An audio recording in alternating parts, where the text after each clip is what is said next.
Intelligence expert Andrew Borene is here.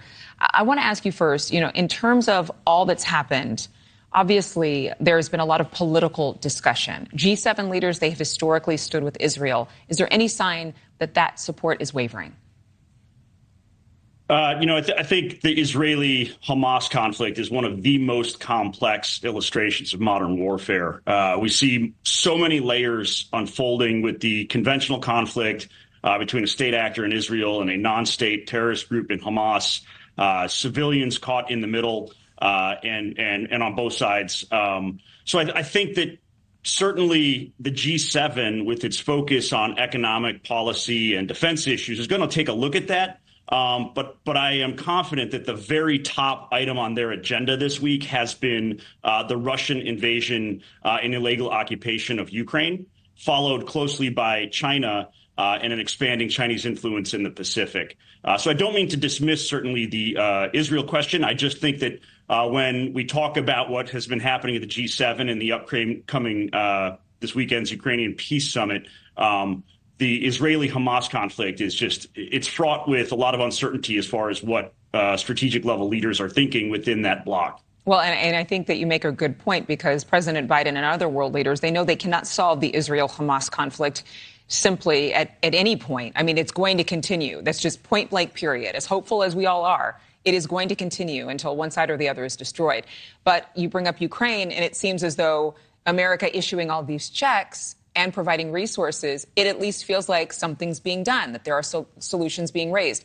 Let's listen to what President Biden spoke about exactly needing to defend or support Ukraine's right to defend itself. Let's listen. A lasting peace for Ukraine must be underwritten by Ukraine's own ability to defend itself now and to deter future aggression anytime in the future. The United States is going to help ensure that Ukraine can do both, not by sending American troops to fight in Ukraine, but by providing weapons and ammunition. So in terms of, obviously there's the politics at home. Some people are going to forever make sure that they vote, that we would continue to have this kind of level of support. There are plenty of Ukrainian Americans here who would hope that we would stand by Ukraine no matter what. But some Americans are becoming more apathetic. What is the threat if we don't support Ukraine? I think that we need to look at worst case scenarios here. Yeah, absolutely. And again, I'll zoom out to the full G7 meeting, which includes people far removed from the Euro-Atlantic Alliance, including Japan. But what we saw the G7 agree to was to loan $50 billion. That is coming from the interest on held assets of Russian leadership and the Russian state.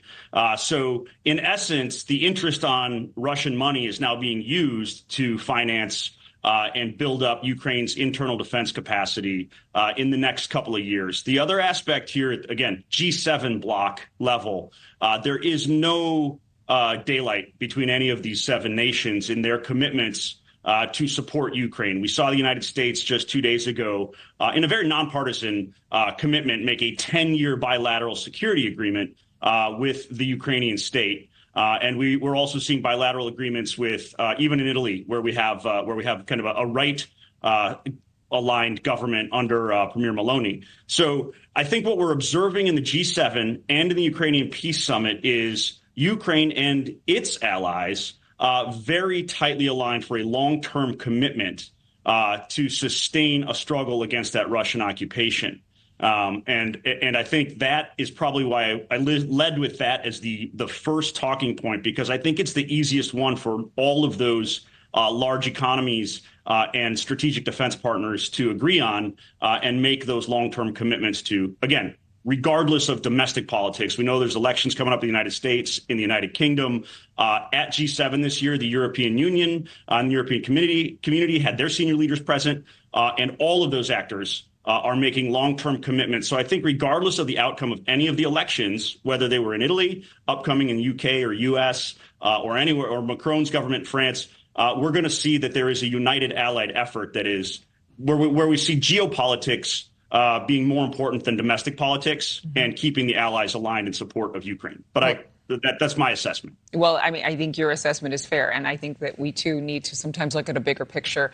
It's necessary for the future of our world. Andrew Borene, thank you very much for being with us. We appreciate your insights. Yeah, I look forward to seeing you again, Adrian. Thank you. Absolutely. Thank you, sir.